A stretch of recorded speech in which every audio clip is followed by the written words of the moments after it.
Hi Madurai மக்களே, Madurai fish market மாடுத்தாவணி முஸ்லிம் சமுதாய மக்கள் அனைவருக்கும் ரம்ஜான் நல்வாழ்த்துக்கள்.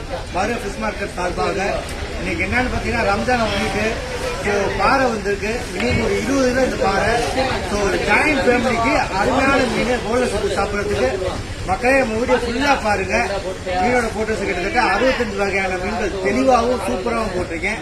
நம்ம வீடியோ ஃபுல்லா சப்போர்ட் பண்ணுங்க. ஒரு ஃபாலோ பண்ண மறந்துடாதீங்க. ஒரு ஷேர் பண்ணுங்க மக்களே. டெய்லி அன்றாட வரக்கூடிய எல்லா மீனையும் உங்களுக்கு லைவா நான் காமிக்கிறேன். முடிஞ்ச உடனே நம்ம வீடியோ ஃபுல்லா சப்போர்ட் பண்ணுங்க மக்களே. நம்ம வீடியோ இன்னைக்கு பாத்தீங்கன்னா கிட்டத்தட்ட ஒரு அவ்வளவு மீன் தெளிவாகவும் சூப்பரா வந்துருச்சு மக்களே. நம்ம வீடியோ சப்போர்ட் பண்ணுங்க, முதல்ல ஃபாலோ பண்ணுங்க. மதுரை ஃபிஷ் மார்க்கெட் நான் உங்களுக்கு காட்டு. தேங்க்யூ மக்களே.